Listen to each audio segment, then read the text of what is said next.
Okay guys, तो स्वागत है एक और नई वीडियो में, और जो कि बहुत दिन बाद आने वाली है। तो इसे इतना दिन हो गया इसलिए मुझे याद भी नहीं है कि कहाँ पे ख़त्म हुआ था और मुझे कहाँ से स्टार्ट करनी है। लेकिन हाँ, मुझे शायद लग रहा है कि हम लोग गेटेक्स स्टार्ट करने वाले थे, क्योंकि बहुत चीज़ें हम लोग सीख चुके हैं। लगभग 30 वीडियो तक मैंने डाल चुका हूँ, तो हम लोग जितना भी बेसिक था उसको कवर कर लिया। और थोड़ा प्रॉब्लम हो गया, इसके चलते वीडियो नहीं आ रहा था, लेकिन अब वीडियो आएगी। और अब हम लोग स्टार्ट करेंगे गेटेक्स, क्योंकि अब हम लोग को ज़रूरत पड़ेगी स्टेट मैनेजमेंट का। और जितना भी प्रोजेक्ट हो सकता था, 2 प्रोजेक्ट अभी तक मैंने बनाया है।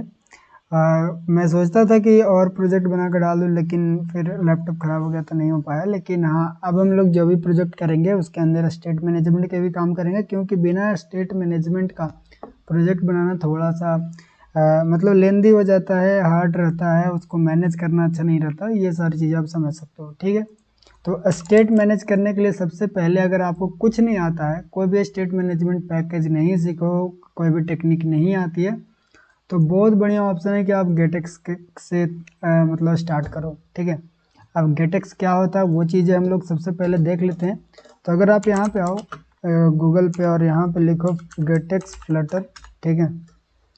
और यहाँ पे जो सबसे पहला जो वेबसाइट है उसको ओपन कर लेना। और अगर मैं देखूँ कि गेटेक्स की जो ऑफिशियल वेबसाइट को है क्या, वो नहीं है, तो ब्लॉग रॉकेट वाली हम मैं खोल लेता हूँ, ठीक है। 2 वेबसाइट मैंने खोला। ये पहला जो वेबसाइट है वो तो ऑफिशियल जो गेटेक्स की पैकेज है वो है, तो इसको मैं यहाँ से कॉपी करूँगा और अपने प्रोजेक्ट में इसको मतलब इंसर्ट कर लूँगा, ठीक है। यहाँ पे कॉपर्टिनो के नीचे आकर उसको पेस्ट कर देना। इससे क्या होगा कि आपके जो फ्लटर की प्रोजेक्ट है उसके अंदर गेटेक्स इंस्टॉल हो जाएगा, ठीक है। अब हम लोग देखते हैं कि गेटेक्स का यूज क्यों करते हैं। तो गेटेक्स एक स्टेट मैनेजमेंट पैकेज है, साथ ही में कुछ यूटिलिटी भी ये प्रदान करता है। यानी कि स्टेट मैनेज तो करता ही है ये, और साथ में कुछ ऐसे फंक्शन प्रदान करता है जो हम लोग बहुत ज़्यादा यूज कर सकते हैं। जैसे कि अगर इसमें कुछ फंक्शन की बात किया रहे तो हम लोग देख सकते हैं। ओके, तो एक मिनट,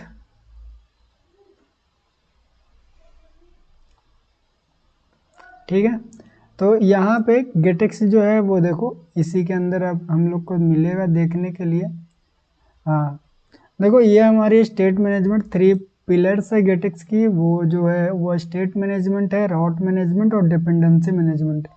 3 चीज़ें हम लोग बड़ी अच्छी से गेटेक्स के साथ कर सकते हैं, ठीक है। स्टेट मैनेजमेंट कर सकते हैं, राउट मैनेजमेंट बोले तो एक पेज से दूसरे पेज पे हम लोग कैसे जाएंगे वो चीज़ें कर सकते हैं। डिपेंडेंसी मैनेजमेंट कर सकते हैं, जो कि बहुत ज़रूरी होती है अगर आप स्टेट मैनेजमेंट करते हो।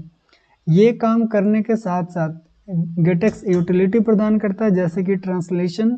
यानी कि गेटेक्स से हम लोग ऐसी ऐप बना सकते हैं जो कि बहुत सारी लैंग्वेजेस को सपोर्ट करता है, जैसे कि हिंदी, इंग्लिश, जापानीज़, ये सारी लैंग्वेजेस जितनी भी है वो सारी लैंग्वेज के अंदर हम लोग अपनी ऐप को अगर बनाना चाहते हैं तो गेटेक्स हम लोग को उसमें हेल्प करता है। फिर लोकल वही है जिससे हम लोग लैंग्वेज चेंज कर सकते हैं, ठीक है। फिर चेंज थीम, हम लोग गेटेक्स की मदद से एक थीम से दूसरी थीम में स्विच कर सकते हैं, या फिर अलग अलग थीम बना सकते हैं, अलग अलग कलर वाली थीम बना सकते हैं। गेट कनेक्ट हम लोग को तब यूज करते हैं जब हम लोग कोई भी ऐसी कंट्रोलर बनाना चाहते हैं जिसमें सिर्फ हम लोग एपीआई का यूज़ करना चाहते हैं, ठीक है। तब हम लोग यूज करते हैं get connect. Get package, get page तब यूज करते हैं जब हम लोग कोई भी पेज के ऊपर स्पेसिफिक काम करते हैं। ये चीज़ें मैं बाद में बताऊंगा, ठीक है। गेट पेज कब यूज करते हैं, ज़्यादा हम लोग यूज नहीं करते हैं, लेकिन फिर भी अगर मैं स्टार्ट किया हूँ तो सारी चीज़ें डिटेल्स में बताऊंगा, ठीक है। तभी उसके लिए रहने देते हैं। एडवांस एपीआईज जिसको रहने दो। और कुछ ज़्यादा चीज़ें लिखा हुआ नहीं है, लेकिन गेटेक्स की यूटिलिटी और भी है, जैसे कि स्नैक बार होता है, बॉटम सीट देता है, फिर डायलॉग बॉक्स देती है। ये सारी चीज़ें भी है, लेकिन इसमें मतलब डिफाइन नहीं किया गया है, या फिर डिफाइन किया भी गया होगा तो वो अंदर होगी। तो हम लोग वो चीज़ें समझ के चलेंगे। अगर इसकी और नीचे आए तो देखते हैं क्या हुआ। सबसे पहले इसने गेटेक्स ने एक काउंटर ऐप बना के हम लोग को समझाया कि हम लोग गेटेक्स के यूज़ से कैसे काउंटर ऐप बनाते हैं। उसके बाद 3 प्लेयर्स को इस मतलब डॉक्यूमेंटेशन इसका जो है वो बहुत बढ़िया से लिखा गया। तो 3 प्लेयर्स में क्या क्या चीज़ें हम लोग सीखेंगे वो चीज़ें यहाँ पे बताएगा कि कैसे हम लोग राउट मैनेजमेंट करेंगे, कैसे हम लोग स्टेट मैनेजमेंट करेंगे, ठीक है। यहाँ पे देख सकते हो, जब राउट मैनेज करोगे तो ये सारी चीज़ें आप यूज कर सकते हो, ठीक है। डिपेंडेंसी मैनेजमेंट में आप ये सारी चीज़ें यूज कर सकते हो, ठीक है। यूटिलिटी आप इस तरह से यूज कर सकते हो, यहाँ पे आप लैंग्वेज चेंज करने वाली चीज़ें बना सकते हो। मैं अभी सिर्फ ओवरव्यू दे रहा हूँ, ये नहीं कि मैं पहला वीडियो में ही आपको बताने के लिए लग जाऊँ कि हाँ एकदम पूरा स्टेट मैनेजमेंट कैसे करते हैं। शुरू में ओवरव्यू लो, उसके बाद धीरे धीरे हम लोग बढ़ते चलेंगे कि कैसे कैसे काम करते हैं। ठीक है, यहाँ पे देखो अगर कुछ एडवांस एपीआई की बात करें तो उसी के अंदर सारी चीज़ें आती थी। एडवांस एपीआई में हम लोग को ये पता चलेगा कि हमारी जो स्नैक बार है वो ओपन है कि नहीं है, डायलॉग बॉक्स ओपन है कि नहीं है, बॉटम सीट ओपन है कि नहीं है, ये सारी चीज़ें हम लोग पता कर सकते हैं। ठीक है, उसके बाद हम लोग गेटेक्स की मदद से पता ये भी कर सकते हैं कि हमारी जो ऐप रन हो रहा है वो कौन सी प्लेटफॉर्म पे है, वो एंड्रॉयड पे है, iOS पे, मैक पे, विंडो पे, लिनक्स पे है या फिर दूसरी कोई प्लेटफॉर्म पे, ये चीज़ें पता कर सकते हैं। ये चीज़ भी पता कर सकते हैं कि हमारी डिवाइस कौन सी है, मोबाइल डिवाइस है कि डेस्कटॉप डिवाइस है। अब ये सारी चीज़ें या फिर वेब डिवाइस है, तो ये सारी चीज़ें हम लोग क्यों पता करते हैं, इसकी मदद से हम लोग अलग अलग टास्क को परफॉर्म करवा सकते हैं। जैसे मान लो कि अगर आपका कोई बंदा मोबाइल में, आपकी एक वेबसाइट है जो मोबाइल में लॉगिन करना चाहता है, तो आप जब वो वेबसाइट आपकी मोबाइल में लॉगिन हुआ तो आपको अगर कोई ऐप भी है वो वेबसाइट के रिलेटेड, तो वहाँ पे एक पॉपअप शो करवा देना कि हाँ भाई अगर आप वेब चला रहे हो मेरी वेबसाइट का तो आप ये ऐप को डाउनलोड कर लो, ज़्यादा यूज़र इंटरफेस अच्छा लगेगा, यूज़र एक्सपीरियंस भी आपको अच्छा मिलेगा। ठीक है, तो इस तरह से हम लोग को अगर पता चल जाए कि वो मोबाइल में चला रहा है तो हम लोग वो पॉपअप शो करवा सकते हैं। उसके बाद गेटेक की मदद से हम लोग हाइट एंड विड्थ भी निकाल सकते हैं कि अगर कोई कंटेनर है उसकी पूरी विड्थ कितनी होनी चाहिए, कोई रो है उसकी पूरी विड्थ कितनी है। ठीक है, कॉन्टेक्स्ट, अब कॉन्टेक्स्ट तो मैंने बहुत पहले ही बताया कि बिल्ड कॉन्टेक्स्ट क्या होता है, वो चीज़ें भी आप निकाल सकते हो यहाँ से। उसके बाद context dot height and width, ये चीज़ें कर सकते हो। बहुत सारी चीज़ें, मीडिया क्वेरी लगा सकते हो आप, ओरिएंटेशन पता कर सकते हो कि हमारी जो मोबाइल है वो लैंडस्केप में चल रही है, पोर्ट्रेट में चल रही है। ठीक है, ये सारी चीज़ें, बहुत सारी चीज़ें, वो चीज़ें आप पता कर सकते हो। देखो यहाँ पे बहुत डिटेल में बताया गया और हम लोग ये चीज़ों को करेंगे भी। आगे आते हैं तो देखो यहाँ पे मटेरियल ऐप है। गेटेक्स का जब यूज करते हैं तो हम लोग को मटेरियल ऐप के आगे गेट मटेरियल ऐप लगाना पड़ता है। तो ये चीज़ें हम लोग बाद में देखेंगे, फिलहाल के लिए और कोई वैसी चीज़ें नहीं है जो हम लोग पढ़ेंगे। एक बार चेक कर लेते हैं। आज की इस वीडियो में आपको पता चल जाएगा कि हाँ हम लोग आखिरकार गेटेक्स के अंदर क्या क्या पढ़ने वाले हैं। अब देखो अगर आप RX की कोई भी वैल्यू बनाते हो, ये चीज़ें अभी रहने देते हैं, ये चीज़ आपको लोग के लिए अभी थोड़ा सा ज़्यादा हार्ड हो जाएगा। ओके, तो आई थिंक अब कुछ नहीं है। अब यहाँ पे बताएगा कि गेटेक्स हम लोग क्यों पढ़ते हैं। तो गेटेक्स एक तो ये है कि गेटेक्स ईजी होता है। ठीक है, और बिगिनर के लिए तो बहुत ही बढ़िया चीज़ है क्योंकि गेटेक्स को समझना ज़्यादा हार्ड भी नहीं है। अगर आप अच्छी तरीके से समझ रहे हो, जैसा मैं समझाऊंगा वैसे आप सही से वीडियो देखोगे और जितनी चीज़ें मैं बताऊंगा वो चीज़ें फॉलो करोगे तो समझने में बिल्कुल प्रॉब्लम नहीं होगा। ठीक है, तो आज हम लोग थोड़ा सा कुछ प्रैक्टिकल भी कर लेते हैं क्योंकि इतना दिन बाद वीडियो आ रही है और वो भी शॉर्ट वीडियो आएगी तो अच्छा नहीं रहेगा। तो चलो होम पेज पे चलते हैं और यहाँ पे जैसा कि मैंने आपको बताया कि गेटेक्स को हम लोग ने यहाँ पे इंपोर्ट कर लिया, तो गेटेक्स हमारा यहाँ पे आ गया। ठीक है, अब जब भी हम लोग गेटेक्स का यूज़ करेंगे तो ये जो मटेरियल ऐप है उसको हम लोग को क्या चेंज करना पड़ेगा, गेट मटेरियल ऐप लगाना पड़ेगा। जैसे आप इतना लिखोगे तो ये एरर देगा, तो आप यहाँ पे क्विक फिक्स में जाकर इसकी जो लाइब्रेरी है गेटेक्स वाली, यहाँ पे देखो गेट लिखा रहेगा, उसको इंपोर्ट कर लेना तो वो ऊपर आ जाएगा। तो इससे अब क्या होगा कि हमारी जो ऐप है वो अब गेटेक्स के अंदर रन होना स्टार्ट हो गई है।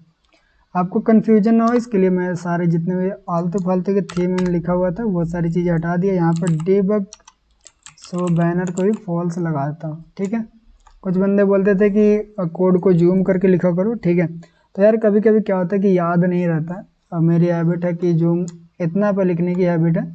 ठीक है, तो याद नहीं रहता कि हाँ जूम करना भी है तो भूल जाता हूँ मैं। तो अभी देखो अभी ठीक है, अभी हम लोग क्या करेंगे कि हमारी जो सेटअप है वो कंप्लीट है इतना। अब हम लोग चलते हैं कि आखिरकार स्टेट मैनेजमेंट किसको कहते हैं। ठीक है, अगर मैं स्टेट मैनेजमेंट की बात करूं तो जो हमारा स्टेटलेस विजिट है वो स्टेट मैनेजमेंट को सपोर्ट नहीं करता। जब हम लोग बनाते हैं स्टेटलेस विजिट और स्टेटफुल विजिट, ये चीज़ें मैं आपको पहले भी बताया हूँ और अच्छी तरीके से बताया हूँ कि स्टेटफुल और स्टेटलेस में क्या फ़र्क है। वो चीज़ें आप देख लेना पिछला वीडियो, अगर आपने देखा है तो बहुत बढ़िया। आगे बढ़ते हैं, ज़्यादा बकवास मैं नहीं करूँगा। अब देखो जैसा कि आपको पता होगा कि यहाँ पे स्टेटलेस है तो हमको इसमें स्टेट चेंज नहीं कर सकते हैं, तो उसके लिए मैं यहाँ पे एक यूज़ करता हूँ स्टेटफुल विजिट। और मुझे क्या करना है कि मैं यहाँ पे एक चीज़ बनाता हूँ, यहाँ पे मैं बनाता हूँ इंट नंबर इक्वल टू 10, ठीक है। और वो जो नंबर है उसको मैं सिंपल सा यहाँ पे लिख के प्रिंट करवाना चाहता हूँ। नंबर डॉट टू स्ट्रिंग भी लिखना पड़ेगा क्योंकि जो नंबर है वो हमारा अब अगर इस तरह से आपका नंबर नहीं शो करवाना दे रहा है तो आप एक काम करना, यहाँ पे एक डॉलर लगा दो, इसमें नंबर लिख दो, वो अपने आप क्या हो गया, नंबर इनवैलिड कांस्टेंट वैल्यू, ये क्यों लिख रहा है? ओके एक सेकंड, वो इसीलिए लिख रहा है क्योंकि कॉन्स्ट हम लोग लगा के रखे हैं, ठीक है। अभी अगर मैं सेव करूँगा तो यहाँ पे 10 आ गया, ठीक है, आपको दिख रहा होगा। मैं थोड़ा सा उसकी भी फॉन्ट बढ़ा देता हूँ, फिर कहोगे कि बड़ा नहीं दिख रहा है। Font size 60, okay.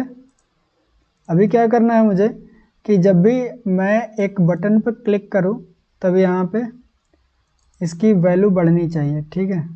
तो मैं एक काम करता हूँ, इसको कॉलम से रैप करके यहाँ पे एक एलिवेटेड बटन लगा देता हूँ। ऑन प्रेस अभी रहने देते हैं, टेक्स्ट में सिर्फ मैं प्लस लिख देता हूँ, ठीक है। इस तरह से हो गया। अभी मैं इसको सेंटर में भी लाना चाहता हूँ, main axis alignment centre, okay. जब भी मैं इस पर क्लिक करूँगा तो इसकी जो वैल्यू है वो बढ़नी चाहिए, तो उसके लिए भी हम लोग को यहाँ पे ऑन प्रेस में क्या करना पड़ेगा, सेट स्टेट लिखना पड़ेगा। और एक सेकेंड, सेट स्टेट और जो हमारी, अरे यार, सेट स्टेट और जो हमारी नंबर है उसको हम लोग को बढ़ाना पड़ेगा। अगर मैं अब क्लिक करूँ तो देखो हमारी जो नंबर है वो बढ़ रही है। अब इसमें मैं आपको पहले ही बताया था कि प्रॉब्लम क्या होती है। हम लोग जब क्लिक करें नंबर तो बढ़ रहा है, लेकिन प्रॉब्लम ये होती है कि जो हमारी ऐप है वो रीबिल्ड होती है पूरा का पूरा। अब उसको हम लोग कैसे समझाएंगे, किसी को अगर कोई बोलेगा कि समझाओ कैसे ये रीबिल्ड हो रहा है, तो अब कुछ नहीं करना, स्कैफोल्ड के ऊपर आकर यहाँ पे लिखना प्रिंट और यहाँ पे लिख देना हेलो, ठीक है।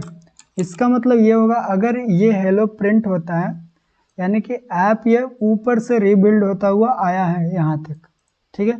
अगर मैं क्लिक करूँ तो देखो हेलो प्रिंट हुआ, फिर हेलो, फिर हेलो, यानी बार बार हेलो प्रिंट हो रहा है। इसका मतलब ये है कि जितना बार मैं क्लिक करूँगा ये ऐप के अंदर जितना भी कोड होगा उसको दोबारा लोड करेगा, बार बार लोड करेगा। जितना बार नंबर चेंज करोगे उतना बार लोड करेगा। अब मान लो कि आपने 1,00,000 बार नंबर को चेंज कर दिया तो आपका कोड भी है वो 1,00,000 बार लोड होगा, और जितना भी डेटा था उतना 1,00,000 बार लोड होगा, और उतना जितना भी MB उसमें लग रहा है उतना बार बार MB लगेगा हम लोग को लोड करने में। तो यहाँ पे हम लोग को दिक्कत होगी, एक तो रैम की मेमोरी भी खाएगा और एक इंटरनेट की मेमोरी भी खा जाएगा, ठीक है।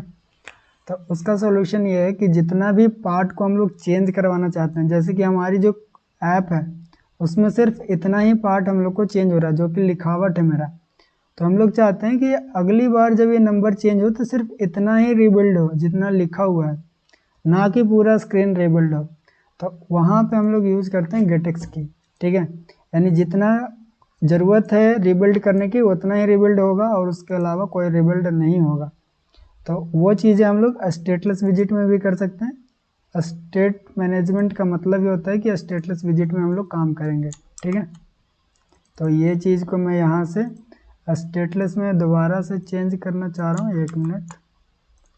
तो यहाँ पे राइट क्लिक करेंगे रिफैक्टर, और उससे पहले हम लोग को सेट स्टेट को हटाना पड़ेगा। स्टेटफुल पे right click, refactor, stateless visit में चेंज कर दिए, ठीक है। अभी क्या होगा कि हमारा जो स्टेट है वो चेंज नहीं होगा। अब मैं एक सिंपल सा चीज़ गेटेक्स के हेल्प से बना के दिखाता हूँ। अब देखो हम लोग को क्या करना है कि ये वाली वैल्यू को चेंज करवानी है, ठीक है। और किसकी मदद से, गेटेक्स की मदद से। तो उसके लिए सिंपल से काम करेंगे कि एक नया कंट्रोलर बनाएंगे। नाम कुछ भी दे सकते हो, मैं लिखता हूँ नंबर कंट्रोलर। लास्ट में कंट्रोलर लगाओ या नहीं लगाओ कोई दिक्कत नहीं है। यहाँ पे मैं लिखूँगा क्लास, और यहाँ पे मैं एक नाम दे दूँगा नंबर कंट्रोलर, और इसको एक्सटेंड करना है आपको गेटेक्स कंट्रोलर से, ठीक है। अभी मैं ऑटो सजेशन को बंद करता हूँ क्योंकि डिस्टर्ब कर रहा है। ओके। अभी इसमें क्या होगा कि हम लोग एक क्लास बनाए नंबर कंट्रोलर और उसके अंदर क्या डाल दें, गेटएक्स कंट्रोलर, यानी कि नंबर कंट्रोलर अब क्या है, गेटएक्स कंट्रोलर नाम की क्लास है। इसके अंदर हम लोग को एक वेरिएबल बनाना है। कौन सी वेरिएबल, तो इंट नाम का वेरिएबल। अब देखो जो वेरिएबल मैंने यहाँ पे बनाया वो यहाँ पे है, ठीक है। तो हमको यहाँ वाला वेरिएबल को यूज नहीं करना, हमको अगर कोई भी स्टेट चेंज करना है तो वो वेरिएबल कहाँ से आनी चाहिए, कंट्रोलर के अंदर से। तो मैं यहाँ पे नेम इंट लेता हूँ, नंबर लिखता हूँ और यहाँ पर 10 लिख देता हूँ। अब ये वाला वेरिएबल को हम लोग ये वाली पेज में कैसे एक्सेस कर सकते हैं, तो उसको एक्सेस करने का हेल्प है ये वाली क्लास। तो ये क्लास का नेम को मैं यहाँ पे कॉपी करूँगा और यहाँ पे कहाँ पे आकर आपको रिटर्न के ऊपर आपको पेस्ट करना है और इसको इंपोर्ट कर लेना। तो ये बताना कि कहाँ पे है, तो यहाँ पे है और इसका एक नाम देना पड़ेगा।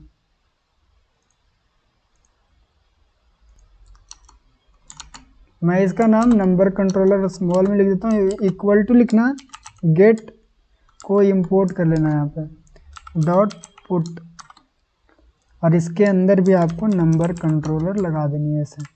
अब ये क्या हुआ वो समझते हैं, ये हमारा डिपेंडेंसी इंजेक्शन है। ये क्यों करते हैं, ताकि हम लोग जो नंबर कंट्रोलर के अंदर जितनी भी चीज़ें, वेरिएबल, क्लास या फिर फंक्शन, जितना भी चीज़ें हैं वो सारी चीज़ें हम लोग ये वाली पेज के अंदर यूज कर पाएँ, इसीलिए हम लोग उसका एक इंस्टेंस बनाते हैं यहाँ पे, ठीक है। अब ये इंस्टेंस की मदद से हम लोग इसके अंदर जो भी चीज़ें होगी उसको हम लोग एक्सेस कर पाएंगे। कैसे, देखते हैं। नंबर हमारा नंबर कंट्रोलर है, तो देखो यहाँ पे क्या किया था मैंने कि यहाँ पे मैं इसको हटा दूंगा और लिखूंगा नंबर कंट्रोलर डॉट, जैसे लगाओगे तो देखो आ गया ना कि नंबर, उसके अंदर नंबर है, नंबर जैसे लिखा हो इसको टू स्ट्रिंग भी करना पड़ेगा। अब देखो कि हमारा जो वहाँ का नंबर रहेगा वो यहाँ पे शो होगा। एक बार रिफ्रेश करते हैं इसको,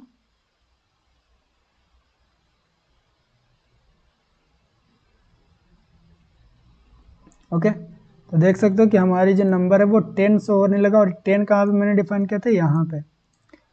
अब हम लोग क्या करेंगे कि एक फंक्शन बनाएंगे जो कि यहाँ पे क्लिक करने के बाद उसका नंबर बढ़ेगा। तो देखो जब भी हम लोग यहाँ पे क्लिक करते हैं तो कौन सी फंक्शन कॉल होती है, ये वाली। इसके अंदर जाकर मैं क्या लिखूँगा, नंबर कंट्रोलर के अंदर जो नंबर है हमारा उसको तुम 1 बढ़ा देना, ठीक है। सिंपल सा काम मैंने लिखा कि नंबर कंट्रोलर के जो अंदर नंबर है उसको 1 बढ़ा देना और हमको प्रिंट करके भी बता देना कि क्या हमारी जो नंबर कंट्रोलर के अंदर नंबर है उसकी वैल्यू अभी कितना चल रहा है, ठीक है। तो जैसे उसकी वैल्यू बढ़ाएगा वैसे ये प्रिंट हो जाएगा। क्लिक किया मैंने, 11 हुआ, 12, 13, 14, 15, देखो ये नंबर तो प्रिंट हो रहा है और नंबर बढ़ भी रहा है, लेकिन यहाँ पे चेंज नहीं हो रहा। वो इसके लिए क्योंकि हम लोग स्टेटलेस विजिट को यूज़ किए हैं। अब यहाँ पे स्टेटफुल भी नहीं कर सकते हम लोग, क्योंकि अगर स्टेटफुल कर दिए तो हम लोग स्टेट मैनेजमेंट क्यों ही सीख रहे हैं। तो अब स्टेटलेस विजिट के अंदर ही हम लोग को स्टेटफुल वाला काम होना चाहिए। इसके लिए हमको क्या करना पड़ता है वो समझो। अभी देखो ये जो हमारा नंबर है या फिर ये जो वेरिएबल है हमारा वो नॉर्मल वेरिएबल है, तो हमको ये वेरिएबल को बनाना पड़ेगा कैसा, गेटएक्स की वेरिएबल। तो यहाँ पे लिखना पड़ेगा इंट के जगह rx इंट, ठीक है। सिर्फ rx आपको लगाना है और देखो ये एरर आ रहा है तो इसके लास्ट में लगाना obs। अब ऐसा क्यों किए, अब देखो rx के मतलब हो गया रिसीवर, ठीक है। ये इंट जो नाम का एक वेरिएबल जो बना है वो रिसीवर है और ये जो नंबर है वो तो नाम ही है। और obs इसीलिए लगाएं ताकि जो नंबर कभी भी चेंज होगा तो उसको ऑब्जर्व करता रहेगा। जैसे मान लो कि ये जो नंबर है वो 10 है यहाँ पे, अब इसको हम लोग यहाँ पे कॉल करके रख दिए। जैसे इस पर क्लिक करते हैं तो 10 को 11 बनाते हैं, तो ये पीछे जो लगा हुआ है वो क्या करेगा कि ऑब्जर्व करता रहेगा कि हमारी जो वैल्यू है वो कहाँ पे चेंज हो रहा है। जहाँ पे भी चेंज होगा तो इसको नोटिफाई करेगा कि हमारी वैल्यू कहीं पे चेंज हुआ और ये डायरेक्टली यहाँ पे आकर चेंज कर देगा, ठीक है। अब ये वाली चेंज हम लोग को यहाँ पे शो करवाना है, कहाँ पे, यहाँ पे, ठीक है। तो अभी देखो अगर मैं अभी भी अगर मैं क्लिक करूँ तो यहाँ पे देखो एक एरर आया कि int subtract not a function, okay. तो ये एरर क्यों आ रहा है, उसके बाद हम लोग एक बार रिलोड करते हैं इसको। आई होप वो एरर चला जाना चाहिए, ठीक है। तो अभी अगर मैं क्लिक करूँ इस पर तो अभी देखो हमारे नंबर अभी भी नीचे बढ़ रहा है, लेकिन यहाँ पे अभी भी चेंज नहीं हो रहा है। तो देखो रियल टाइम में पूरा जो हमारी जो स्क्रीन है वो स्टेटलेस है, तो एक स्पेसिफिक जगह को हम लोग स्टेटफुल बनाना चाहते हैं, कितना को, तो ये जो टेक्स्ट लिखा हो उतना स्टेटफुल हो जाए। तो इसको कट करेंगे और इसको लगाएंगे OBX और यहाँ पे पेस्ट कर देंगे। अब देखो OBX लगाने का मतलब कि OBX के अंदर जितना भी चीज़ है वो स्टेटफुल हो गया। अब अगर सेव करोगे ना तो यहाँ पे देखो हमारी जो वैल्यू है वो इस तरह से बढ़ रहा है, यानी कि अब हमारा जो ऐप है वो पूरा रिबिल्ड नहीं हो रहा, हमारी जो ऐप है वो इतना सेक्शन ही रिबिल्ड हो रहा है बार बार। ठीक है, देखो मैंने ज़्यादा कॉम्प्लिकेटेड भी नहीं किया है।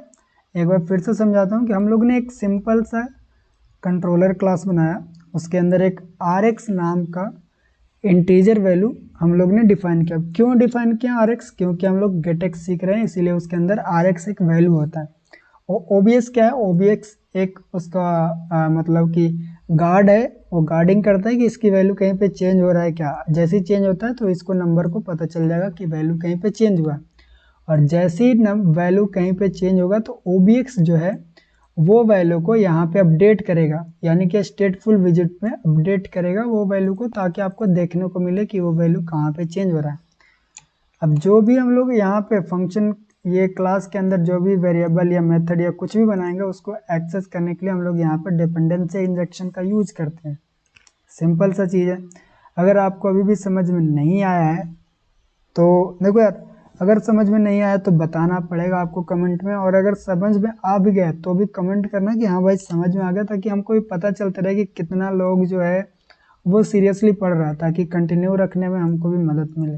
ठीक है, तो अगर आए या ना आए एक बार कमेंट करके बता भी दिया करो कि हाँ समझ में आ रहा है, इसी तरह से आगे बनाना है हमको वीडियो, या फिर अगर नहीं समझ में आ रहा तो हमको ज़्यादा मतलब एफर्ट और डालना पड़ेगा। तो वो चीज़ें अगर आप जब तक नहीं बताओगे तब तक मुझे पता नहीं चलेगा, क्योंकि मैं तो पहले से सीखा हुआ हूँ। ठीक है, तो मैं कैसे भी बताऊँगा तो मुझे तो लग रहा है कि हाँ मैं समझ आ पा रहा हूँ आपको, लेकिन आप जब नए नए सीख रहे हो तो बहुत सारी प्रॉब्लम आती है जो मैं नहीं समझ सकता आपकी बातें। जब तक आप लिख कर नहीं बताओगे, जब तक आप हमको कैसे किसी भी तरीके से नहीं बता पाओगे कि हाँ यहाँ पे तकलीफ हो रही है, आपको वहाँ पे ज़्यादा समझाने की ज़रूरत थी, तो वो आपको कमेंट करके बताना पड़ेगा।